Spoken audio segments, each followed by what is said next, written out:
प्रशासकीय इमारतीमध्ये घाणीचं साम्राज्य, परिसराला आले तलावाचे स्वरूप, तत्काळ उपाययोजना करा अन्यथा याच डबक्यात अधिकाऱ्याला बसवणार असल्याचा मनसे नेते अमोल रिंढे यांचा इशारा।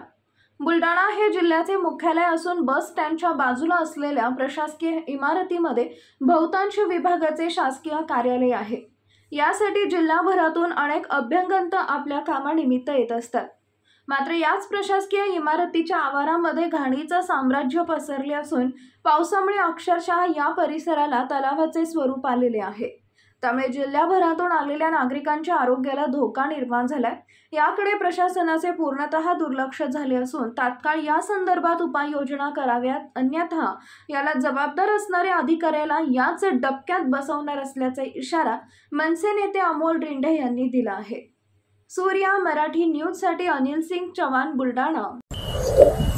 बुलढाणा जिल्ह्यामधील प्रशासकीय बिल्डिंग आहे। या बिल्डिंग मध्ये शासकीय प्रशासकीय या ठिकाणी ऑफिस आहे। या ऑफिस मध्ये बहुतांश कार्यालय आहे। या कार्यालयामध्ये कुठल्याही महिलांसाठी स्वच्छतागृह नाही आहे आणि आपण बघत असाल की या ठिकाणी असं पाणी साचलेलं आहे। याच्यापासून नागरिकांना हजारो नागरिक या ऑफिस मध्ये काम करण्यासाठी येतात।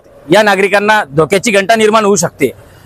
या ऑफिसचा ज्या अधिकाऱ्याकडे मेंटेनन्स असेल त्या अधिकाऱ्यांनी तात्काळ मध्ये 8 दिवसाच्या आतमध्ये याच्यावर उपाययोजना करावी अन्यथा मनसेच्या वतीने आम्ही त्या अधिकाऱ्याला या तलावामध्ये आणून बसू। महाराष्ट्रातील महत्त्वाच्या व ताज्या घडामोडी जाणून घेण्यासाठी आजच आमच्या सूर्या मराठी न्यूज चॅनलला सबस्क्राइब करा आणि बेल आयकॉन प्रेस करा।